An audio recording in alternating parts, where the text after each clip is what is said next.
Hi, my name is Mike, and I've been teaching German for 10 years. Over the past year, I've been making language videos that explain German grammar and topics in a real simple way, so that you can not only understand how the language works, but also how to apply it to real conversation. Today, what we're going to focus on, our tip, is about increasing accuracy when translating from German to English. What we're going to cover in this video are a few things. First, I'll give you a basic introduction into the language, how it's formed, the main foundation for the language. We'll talk about different parts of speech, how nouns work, how verbs work. And we'll also look at basic sentence patterns and word order in German. Finally, we'll wrap up everything by talking about dictionaries and online translators and the best way to use them for translation from German into English. So let's get started. German is a case-based language. What this means is there are certain articles that have markers on them. For example, these are our definite articles. All of them essentially mean the. There are also indefinite articles. All of these forms translate into English as a or an. And the reason why we have these different forms is because these articles have to agree with the noun that they come before in gender, case, and number. So while we might have a certain form to show the gender of a noun, that form might change if the role of the noun changes as well. For example, if we look at der up above, the first one, it's typically marked for a masculine noun. But if we look at the fourth word in that line, den, der might change over to den to mark that we're talking about the direct object of a sentence. Again, all of these words mean the, and the indefinite articles below mean a or an, just markers. As for nouns specifically, when you're looking at texts, nouns are always capitalized. It makes it real easy to spot where the noun is. For example, die Mutter. Mutter is capitalized.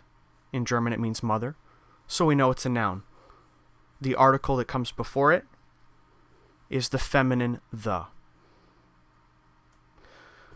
Compound nouns are also very common, and it's very normal to take two existing German words, put them together, and you have a new compound word. Your example, Wörter, which means words, and Buch, which means book. You combine them for Wörterbuch. Words book essentially refers to a dictionary. Many nouns that you're going to see are actually English cognates, which means that they look and or sound very similar to English.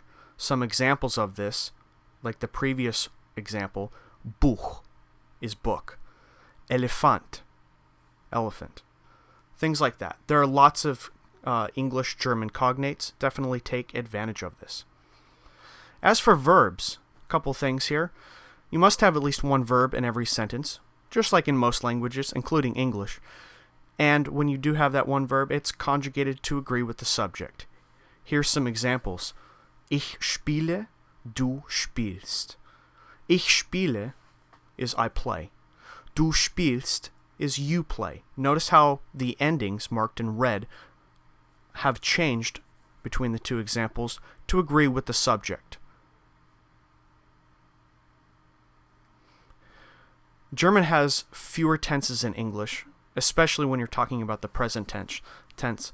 So it's a lot easier to form sentences and a lot easier to understand them when looking at them in writing. Here's an example. In German, ich trinke Kaffee. I drink coffee.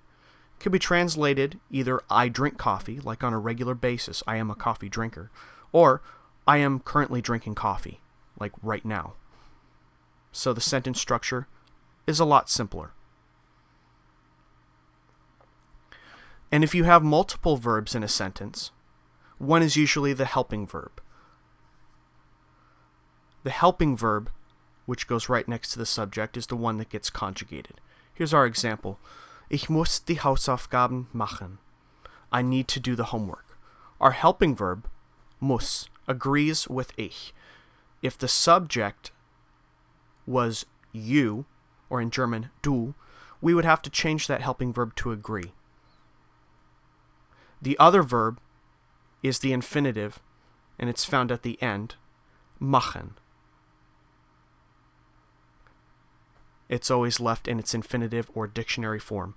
Only one of these verbs gets conjugated in each sentence. Occasionally, verbs are formed from nouns or the other way around. This is a way that German recycles its vocabulary. Here's an example from a verb that we've already seen, spielen, which means to play. The noun is das Spiel, the game.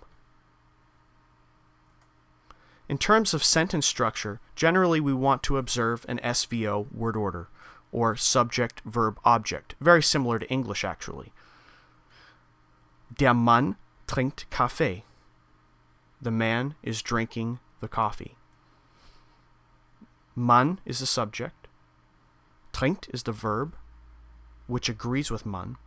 And Kaffee is our object. Subject, verb, object, word order. However, German is a little different than English in that the word order can be flexible. That's one reason why we have the different markers. If you look at the previous example, Mann is masculine, and so is Kaffee. But you notice how they have a different article in front of them. For Mann, it's der. For Kaffee, it's den. And the reason why those markers are there is to show very clearly that Mann is the subject and Kaffee is the object. So if you were to switch it around to say, den Kaffee trinkt der Mann, we still have the markers. Den is still in front of Kaffee. Der is still in front of Mann. A little bit different, a little bit more flexible word order in German. Be aware of this.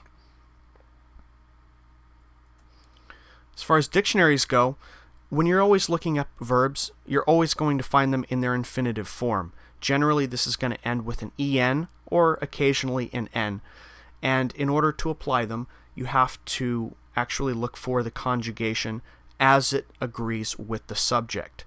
So notice that if you look up to work, you'll find arbeiten. It ends in an en, so it's the infinitive form.